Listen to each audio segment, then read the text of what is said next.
So pick up your phone, just look at your screen time app right now. Oh, that's always a dangerous game. Right. I mean, you probably spent a couple of hours today scrolling. And you're probably completely convinced that you were, freely choosing what to watch, what to read, who to follow. Yeah, we all kind of have this illusion that the internet is just this vast open library. Exactly. And we're just wandering through the aisles. But, I mean, you weren't freely wandering. You were walking through a highly engineered, totally invisible maze. It's a lot like a casino, really. Yes. Think of a casino. The wildly patterned carpets they're meant to keep your eyes up, right? The lack of windows and clocks detaches you from the passage of time. And, the free drinks lower your inhibitions. Right, because physical spaces are explicitly designed to direct human behavior. Exactly. And the digital space that your thumbs navigate every single day is really no different. In fact, I'd say it is significantly more rigorous. Oh, it absolutely has to be. I mean, in a casino, you are physically trapped inside a building, but on a phone. The exit door is literally a millimeter away at all times. So the architecture keeping you there, it has to be flawless. And today, we actually have the blueprints for that architecture.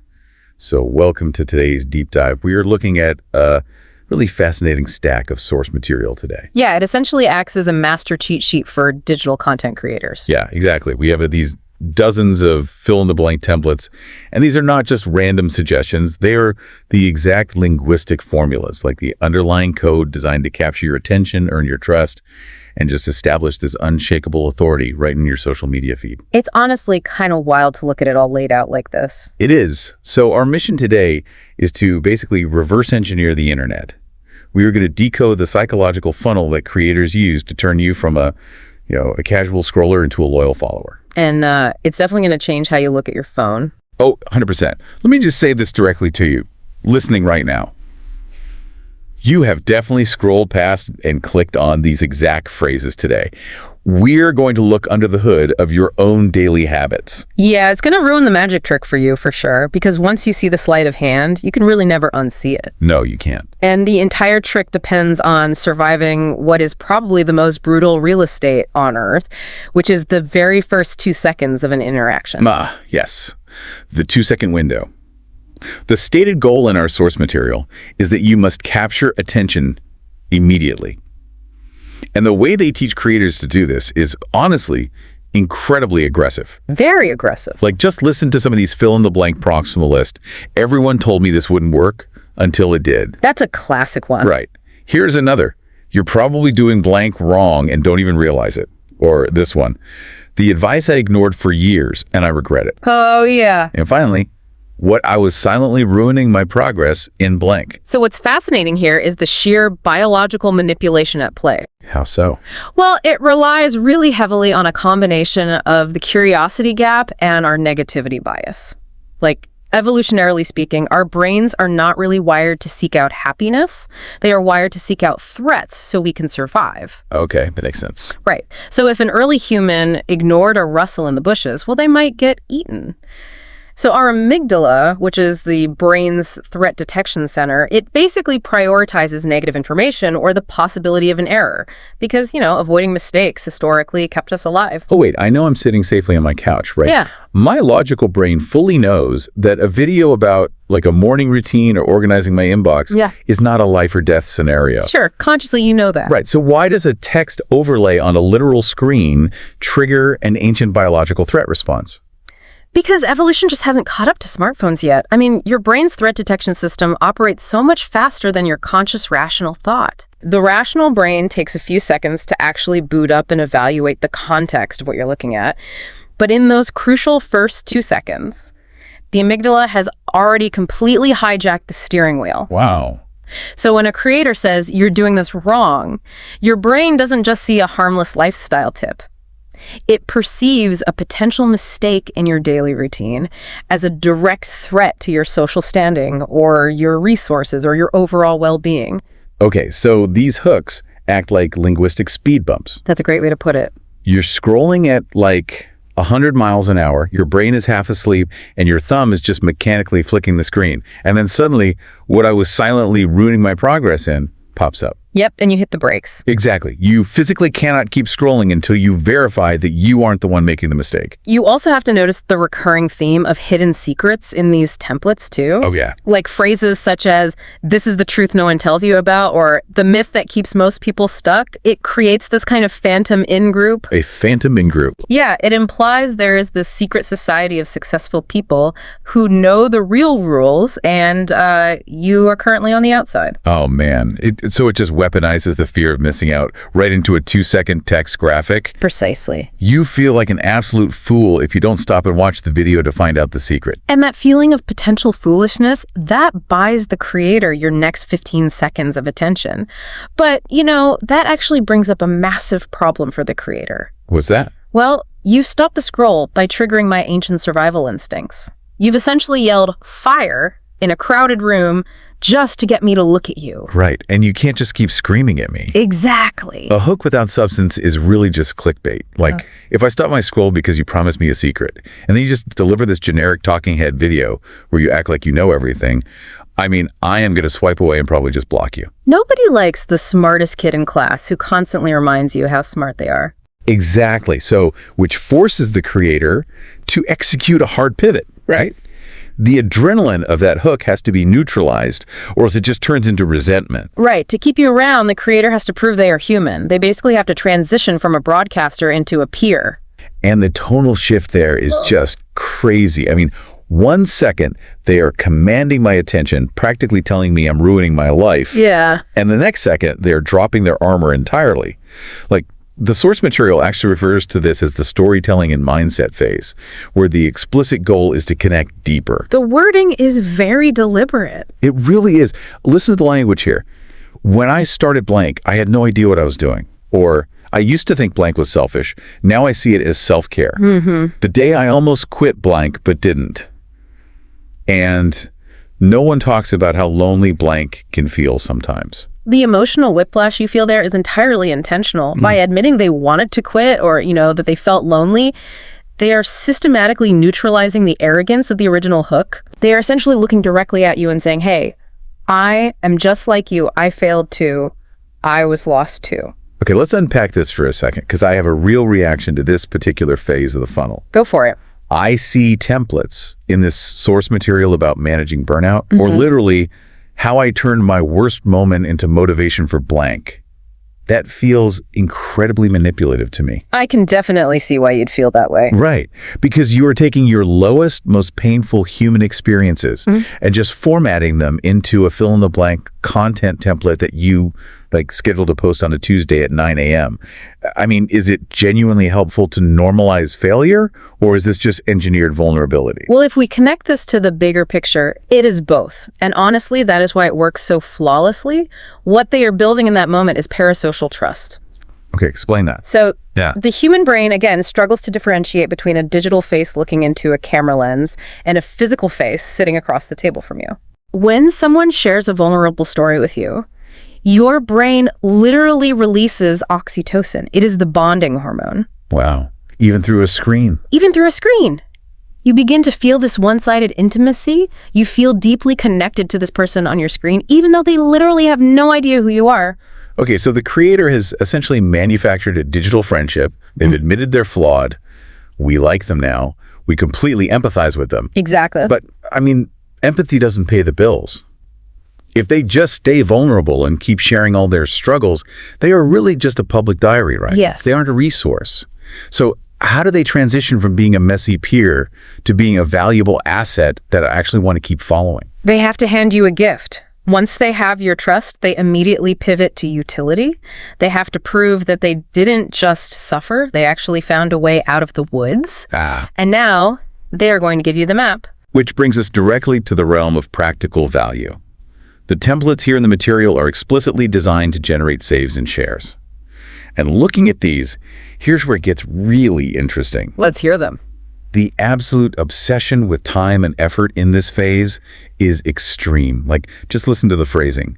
5 small habits that improved my blank instantly. Instantly. And then, the lazy way I organize my blank, but it works. How to cut your blank time in half without losing quality. Stop overcomplicating blank. Here you have a simple approach. Notice how every single prompt promises an asymmetric return on investment. Yes. It's always massive results with almost zero effort. It totally reminds me of modern diet culture. Oh, that's a perfect comparison. Right. Like, we want the physical results of running a marathon, but we want it by taking a gummy vitamin and just sitting on the couch. Exactly. And here, we want a perfectly organized life, a booming business, and flawless mental health, but we demand it via a 10-minute routine or some lazy way shortcut. We are absolutely desperate for the hack. We really are desperate for the hack because our brains are completely overloaded. I mean, think about the specific metric of success. The source material highlights for these templates, generating saves and shares. Right, the saves. Why do we hit the save button on a post that promises a step-by-step system or a lazy way? We do it because it promises cognitive ease. Okay, explain the mechanism there. Like, what is cognitive ease actually doing to us in that specific moment? Well, the modern world subjects us to chronic decision fatigue. From the literal moment you wake up, your prefrontal cortex is bombarded with an absolute avalanche of information and micro decisions. Oh, tell me about it. And your working memory has very limited slots. So when a creator offers a step-by-step system or a formula, they are essentially acting as an editor for this overwhelming world. Okay. They are taking a complex, chaotic process, like maybe starting a side hustle or meal prepping for the week, and they're reducing the friction. When you click save on that post, you are physically offloading cognitive load. It literally reduces the cortisol levels associated with the stress of not knowing what to do. But, I mean, does it actually provide relief? Right. Because I look at my own saved folder on my apps, and honestly, I just feel immense guilt. Yep, the graveyard of saved posts. And yes, all these 10-minute routines and simple workflows that I have completely ignored. It feels way less like actual relief and more like digital hoarding. Oh, it absolutely is digital hoarding, but you have to realize the creator isn't selling you the actual completion of the task. What are they selling then? They are selling you the momentary dopamine hit of feeling like you've solved the problem. In the split second you hit that bookmark button, your brain registers a tiny victory. You haven't done the actual work, but you possess the secret formula now. Right. You share it to your story to look helpful and competent to your peers, and you save it to reassure yourself. The creator has provided immense tangible value simply by packaging overwhelming information into a digestible format. So they basically become the filter. But, you know, providing a quick hit of dopamine and a clever hack gets you a viral moment. It gets you a share. But how does that creator turn a casual viewer who just liked one lazy shortcut video into a loyal, dedicated disciple? The super fan. Yeah, someone who will actually buy a course or subscribe to a newsletter or fully trust their product recommendations. They have to make one final evolution in the funnel. They have to transition from being a clever peer who shares cheap hacks into a comprehensive mentor. They have to build unassailable authority. And the blueprints we have today map this out perfectly in a final phase, which is targeted directly at beginners. And right at the top of the source document, it gives this really stark equation: teaching plus simplifying equals authority. That equation is everything. Let's look at the actual templates they use to achieve this. How to start blank without getting overwhelmed. The beginner's guide I wish I had when I started blank. My exact workflow for blank, you can copy it. And the biggest trap for beginners in blank and how to avoid it. The tonal difference here is really striking. It is. It's grounded, it's calm, and it's highly instructive. The aggressive hooks and all that emotional vulnerability are entirely gone at this point. So what does this all mean? When I look at that equation teaching plus simplifying equals authority, it completely reframes everything I thought about how to be influential. How so? Well, the ultimate power move online isn't about being the smartest person in the room. It's not about using academic jargon or showing off complex theories just to prove your expertise. No, not at all. In an information economy where we basically have infinite access to facts, facts are cheap. The person who eliminates the most noise holds the most power. Curation is the ultimate currency.